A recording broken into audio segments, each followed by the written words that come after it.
Welcome to the Grants Pass Center for Spiritual Living. I'm Reverend Steve Van Meter, your senior minister. And what an interesting time we're living through, isn't it? Well, our theme this year is Timeless Wisdom, Evolutionary Vision. And my title today is Grounded Beyond the Beginning. Now, traditionally, the first 4 weeks of January, we studied the 4 chapters of the Science of Mind textbook. And I would urge you to look at those first 4 chapters on your own, but we're going to expand since we've done so many years of the first 4 chapters. We're going to delve a little deeper today into what we believe, what Science of Mind is, and what we're walking through right now.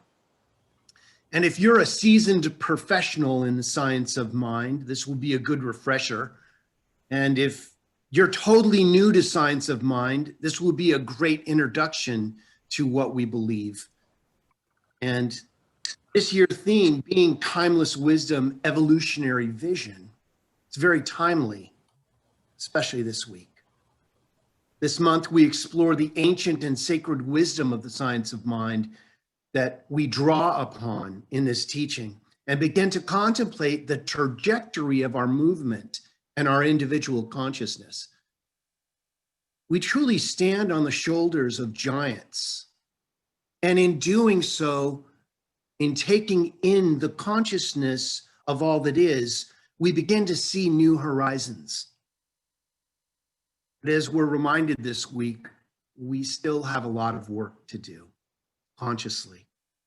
You know, spirit is already there, but we need to align ourselves. You know, spiritual wisdom is only ours when we act the part. And I don't know what part we were acting this week, but sometimes we have to take a couple steps back to see a new horizon. Remembering the foundational principles on which our faith is built, we honor the many faith traditions which Science of Mind has used as a springboard to delve into the deep truth behind these teachings, which are all is one and one is all. This is the way it always has been, and this is the way it always will be. We can't separate ourselves from anything. We are all part of everything. You can't say, well, that's not really me. We have to say, okay, if this is part of me and I don't particularly like the way it's expressing, how do we heal it? How do we reveal its truth? How do we find our sameness within such a perspective of differences? There is a way. There's always a way. That's what I love about this teaching. We envision all people, all beings, and all life as the expression of God itself. We see a world in which every person lives in alignment with their highest spiritual principle, emphasizing unity with God and connection with each other. A world in which individually and collectively, we are called to a higher state of consciousness and action. And this week, we have been called. We have been called to see things differently, to not turn away, but to embrace our fellow energy and to love beyond all the rhetoric. We need to love. Right now, what the world needs now is more love, sweet love, understanding love. So this one power manifests itself in and through all creation, but it's not absorbed by its creation. There is only one infinite reality. We may call it by many names, including, but not limited to, God, life, universal spirit, Christ consciousness, infinite intelligence, source energy, first cause, or the thing itself. The one infinite reality is undivided. There's not a power for good and a power for evil or challenge. There's just a power. But it can express as many different things, depending on how we filter it. Being undivided, complete and whole within itself, this oneness creates everything out of itself, and therefore includes both the absolute and the relative, the tangible and the intangible, the physical and the metaphysical aspects of reality. So what is religious science? What is this science of mind? This is from Ernest Holmes' What Religious Science Teaches, from the introduction, his little book. It's called What Religious Science Teaches. And he states in the introduction, religious science is the result of the best thought of the ages. Taking the best from all sources, religious science has access to the highest enlightenment of the ages. Religious science reads every person's Bible and gleans the truths contained within. It studies all people, thought, and draws from each that which is true. Without criticism, without judgment, but by true discrimination, that which is true and provable may be discovered and put into practical use. Again, that's Ernest Holmes from the introduction of What Religious Science Teaches. Now, this next part is from What We Believe, or otherwise known as our Declaration of Principles of the Science of Mind, which contains the foundational principles of our Science of Mind philosophy. Inherent with our teaching is the synthesis of thought from various spiritual traditions and philosophies that affirm the oneness of the universe. There's only one of us here, expressing as the billions of countless energetics, expressing individually, but collectively. One God, one source, one Father, Mother of all, one religion, one mind, one life. You see a theme here? See a oneness happening here? Truly, there is only one of us here. Dr. Holmes' analysis of these principles illustrate how religious science keeps faith with the spiritual thought of the ages. The sacred books of all peoples declare that God is one, a unity from which nothing can be exalted, and to which nothing can be added. Nothing can be excluded, and to which nothing can be added. In our global vision, we see a world where all life, all people are seen as expressions of the divine. Yet we observe social imbalances, racial injustice, and disenfranchisement of people throughout the world. Deeply held beliefs of race superiority or preference and privilege are not consistent with our spiritual and universal principles. Our evolutionary vision for humanity is a world where people live in alignment with spiritual principles and truths. Again, our evolutionary vision for humanity is a world where people live in alignment with spiritual truth. Well, right now is a time for us to become spiritually mature. And I think that you might agree that we have some work to do.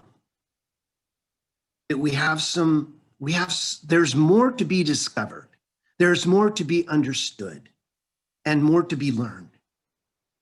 Being spiritually grounded in the consciousness of oneness, such that one lives in alignment with spiritual truth, requires a process of contemplative meditation, according and constant communing with our source energy, God, Christ consciousness, Great Spirit, whatever you choose to call it. It is needful to bring to conscious remembrance truth statements that Spirit is the only power, the one source, our very divine consciousness, the invisible cause, the only power there is, which is the great unity of all life. That is the ever existing and ever present energy of creation. Being grounded means you become so convinced in this reality of oneness that it becomes well established within you and manifests truth in action and form in all that we say, do, and our very being. You know, during this time of unprecedented challenges, we face a virus, maybe a out of control political atmosphere, but there is something within that knows what it's doing. Though the surface of the ocean may have storms, deep on the ocean floor, there is peace and calm and unity. We experience a great deficit of spiritual understanding right now. That's where we have our work to do. We have a virus of understanding, of information. We must spiritually educate ourselves. Now's the time to get back into classes. Now's the time to triple our spiritual practice. We must spiritually educate ourselves. Physical violence is never an option. That only sets us back further.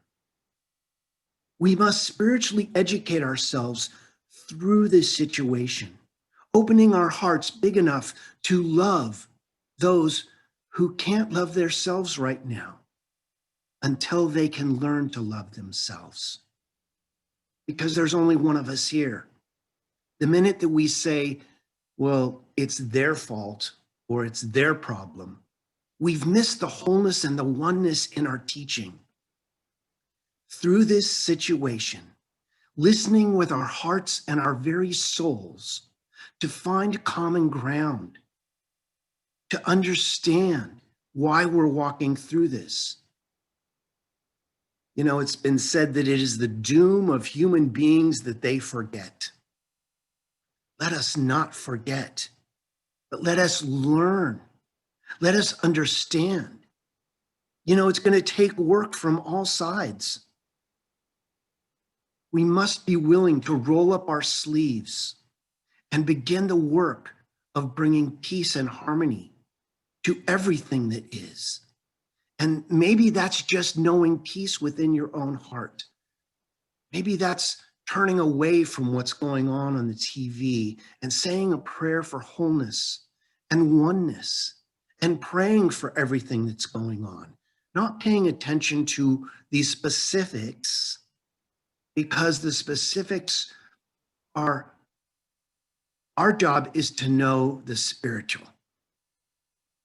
You know, I say to myself, it's going to be great how God works this out by means of us. Because at times, I have to admit, I don't know how the hell this is going to work itself out. But I have to know that God knows.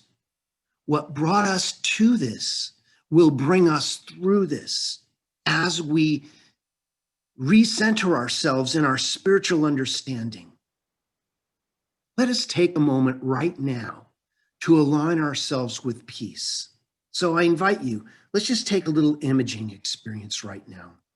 I invite you to just take a breath, focus your attention in the area of your heart center, and imagine your breath is flowing in and out of your heart, your chest area, easily and gently, breathing a little bit slower and a little bit deeper than usual. Find an easy rhythm within your breath that's comfortable for you, and just breathe together with me. And as we allow ourselves to breathe, we invite the healing in, to feel the energetic of caring and compassion and love and peace and harmony. This is not to deny that there may be challenges, but to refocus our energy on the solution. Let that feeling be all around you, within you, radiating from you. That feeling of peace and harmony, filling our mental atmosphere and our personal space with this love and this peace. And in this meditative state, let us be open to our heart's intelligence. Let us be open to the expansive nature of the universe, of the one power, of the peace and harmony that truly is the truth of what we are.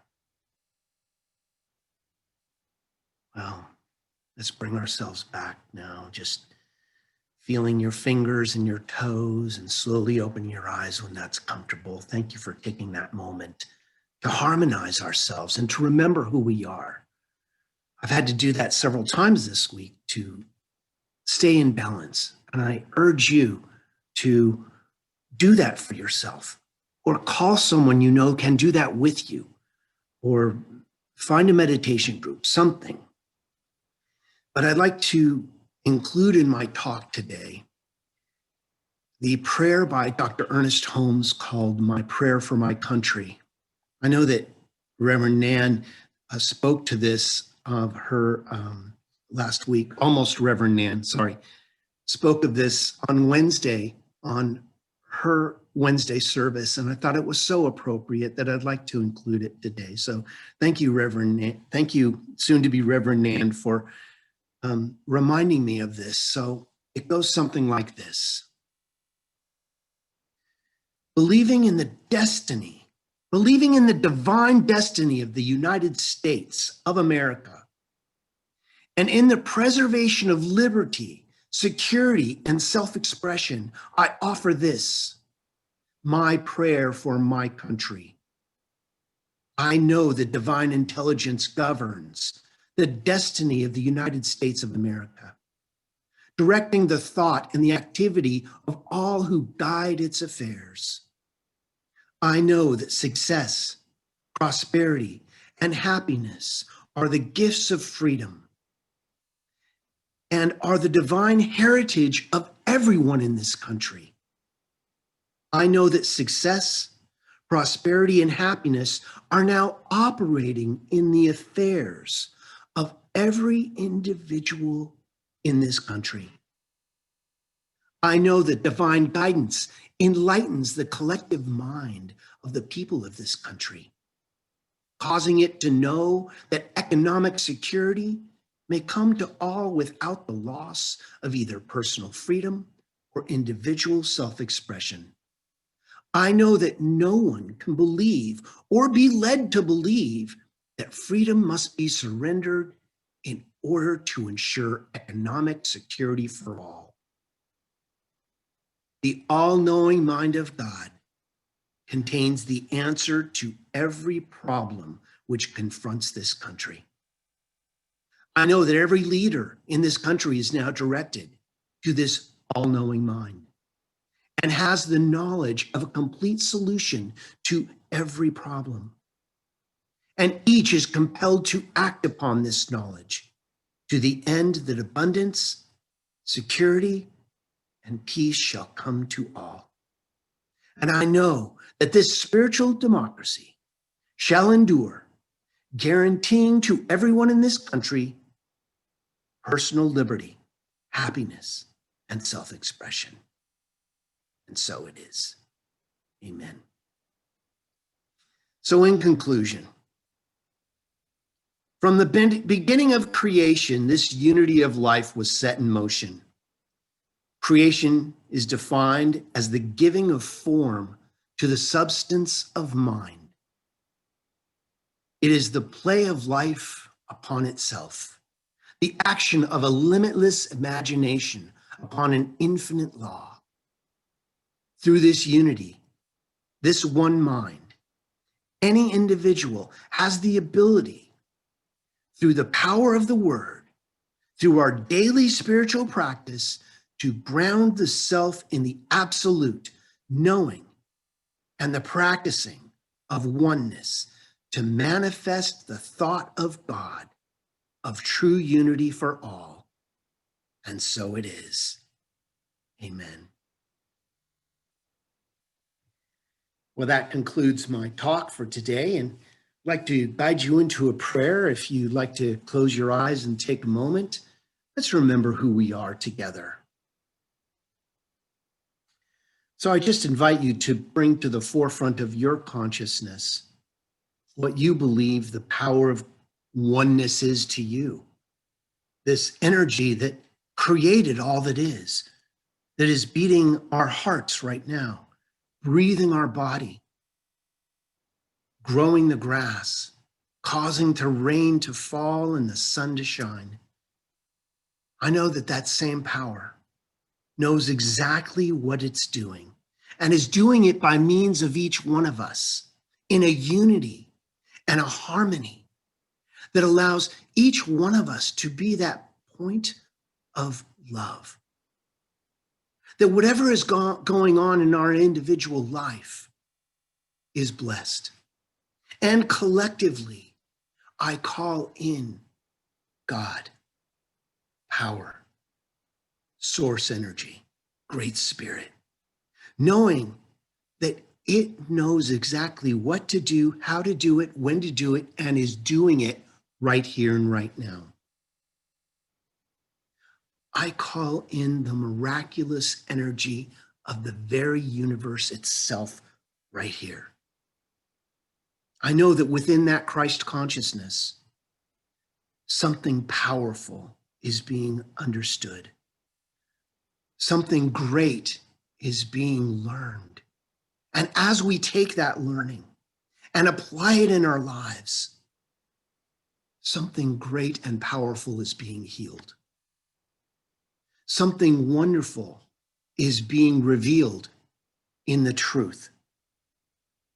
And as we stand firm in the peace and the love and the harmony of who we are guided, guarded, directed, and protected by that harmony. And we are blessed.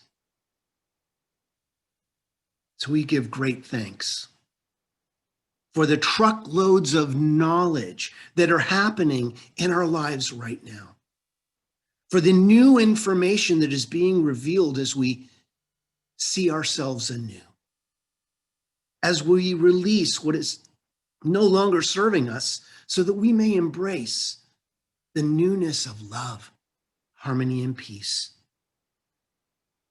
We easily and effortlessly release this word into the living law of mind, where it returns to us fully orbed and resplendent, and is the healing that we are in this thing called life.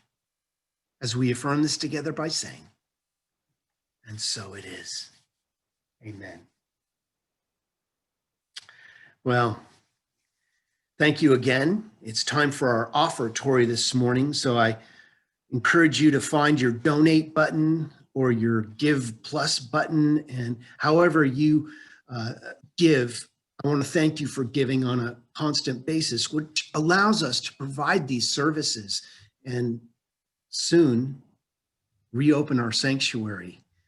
So we're looking forward to that day. But in our offering, let's recite our offertory ideas together. And it says, I share the divine flow of abundance in my life with all life. Again, I share the divine flow of abundance in my life with all life. Let's say a quick prayer for that offering. Again, from the love of pure spirit, these tithes and gifts have been collected. They are evidence of our faith, our belief, and our ability to manifest in this world of form.